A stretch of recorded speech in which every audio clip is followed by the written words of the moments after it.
friends. Today we are going to start a new concept, human eye and the colorful world. Well, in our previous videos we studied about spherical mirrors and lenses, and now directly we are shifting to the topic of human eye. Well, this shift has been very well planned because now is the correct time when we can actually understand the working of our eye, the most amazing organ of a body which allows us to see this beautiful world. So, the reason being that this is the right time to understand this concept is that now we know how the lenses work, because the sensation of sight in our eyes is all due to a lens. Our eyes bear a lens which actually enable us to see the whole world. And since we know the working of lens, now is the correct time to understand how our own human eye, how our own eyes work with the help of those lenses. So here you can see it's the pictorial representation of a human eye. It's a diagram. And now we are going to label it and understand the functioning of each and every part being shown here. So the very first part that we are going to study is the cornea. It's basically the outer curved portion of the eye. If we also experience our own eyeballs, we can feel that there is some bulging out curved portion of our eye. So whenever light rays come, they first hit this portion. So cornea is the very first part which actually comes in contact with the light rays coming from outside. So all the light rays, they are coming and they are going to hit the cornea first. So our eye acts like a camera. It has a lens and it will produce image. And that point is going to be retina, which we will discuss. So now it's like the light enters through a thin membrane which is called cornea. It forms the transparent bulge. As you can see here, there is a bulge. So it forms the transparent bulge on the front surface of the eyeball. So it is the first feature that we are discussing, and the first part where the light rays hit. So now, as you can see, this outer covering is cornea, and our eye, it consists of a transparent liquid. There is some kind of a liquid which keeps our eyes moist. It is very important that our eyes stay moist, and that is due to this humor. So our eyes have two types of humor. So the first one, which is just after the cornea, that is known as aqueous humor. Okay. So now, as you can see, that the cornea also forms a transparent film. And this aqueous humor is basically kind of a liquid which is there to keep the eyes moist. So almost all the light rays will get refracted in this portion. As we have already discussed that lens offer refraction, and also when light travels from one medium to another, whenever there is some change in density, when it travels from one medium to another having different densities, it undergoes refraction. Our cornea is also a transparent film, and then there is aqueous humor. So these are some materials, some substances which are going to offer some kind of refraction to the light. So whenever light rays enter this part, due to this transparent film cornea and this aqueous humor, they get refracted here only. So almost most of the refraction happens in this region. Now you can see first is cornea, then comes the aqueous humor, and then you can see this portion. This is a iris. It's acting like a shutter. Okay, this is a shutter which is known as iris. This forms the colored part of our eye. So some people have brown eyes, some have blue eyes, green eyes. So all that color comes from here. So this is the colored part, due to which we say that a particular person has blue colored eyes or so on. So this portion acts like a shutter. It sometimes contracts or dilates depending on the lighting conditions. And this small opening, this shutter never closes completely. It's open, but sometimes it contracts, leaving a very small opening, and sometimes it dilates, leaving a larger opening. But whatever the opening is, that opening is known as pupil. Okay, so pupil basically, it's where the light rays actually hit the lens. Now because this portion, this you can see, this round part, this is our lens. So pupil is nothing but the surface of lens. But since it appears like a small opening, if you look your eyes into the mirror, you would see a very tiny opening. We cannot see the whole lens because that is being protected by the iris. Iris is the one, it acts like a shutter.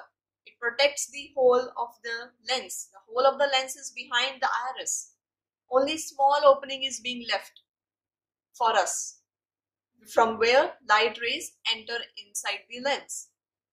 So that small opening, which is the part of lens itself, but we call it pupil. So then comes our lens itself. It's a crystalline lens, a very transparent lens, and which is often a type of convex lens because its duty is to converge the light rays at a particular spot. We are requiring this lens to converge the light rays on a particular spot in our eye. We don't want it to scatter it in all directions. Otherwise, we'll get blurred image.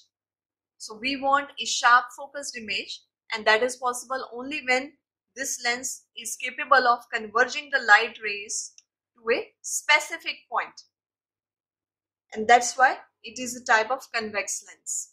And the role of convex lens is to simply focus the light rays to form the image. So most of the refraction already occurs in the front portion, and rest of the duty, because it's a lens, so lens offers reflection, but that reflection is basically that it converges the light rays to focus. So it will allow the light rays to pass through it, but it will finally focus all those light rays on a particular spot. Now this iris, and we can see that iris acts like a shutter, but there are some muscles which actually hold the lens in position. These muscles are known as ciliary muscles. They sometimes contract or relax to change the action of the lens. So now two things are happening simultaneously. Iris is kind of a shutter. It's a diaphragm colored part which sometimes contracts and sometimes dilates. When you enter in darkness, there are no more light rays, but you need to see. So in that case, iris dilates so that more of the light can enter inside your eye and your lens can form a better image. But once you enter outside in bright sunlight, then what happens? There is too much of light, and at that time it contracts so that a controlled amount of light rays enter in your eyes and to get a particular image. So this is the role of iris. It actually controls the darkness and brightness feature of your eye. Ciliary muscles, they hold the lens in position and they sometimes flatten, or sometimes they contract the lens in order to get a good image. Whenever you see a very tiny object, you bring it close to your eyes. So in that case, ciliary muscles do the task. And sometimes you are seeing a very far away object. In that case also, you have to make your eyes, you have to make your lens capable of getting that image. In that case also, ciliary muscles do the task. Now this whole portion, which is more like empty part, this also contains a fluid which is known as vitreous humor. This also keeps the portion moist, jelly-like substance. So basically, in both the regions here and here, we have humor. So it's the lens which actually differentiates the two. So in front part, the portion which contains humor in front of the lens, that is known as aqueous humor, and the portion at the back side of the lens, which is also filled with humor, that humor is vitreous humor. Now comes the most important point, retina, where the image will be formed. So the whole duty of the lens is to focus or converge all the light rays properly onto the retina. If image forms on retina, then only we are able to see the image of any object.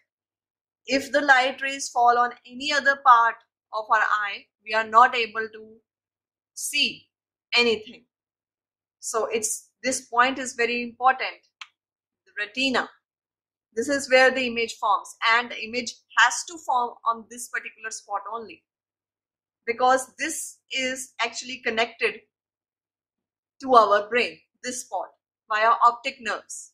So as you can see here, that all the connections are going to the brain via optic nerve.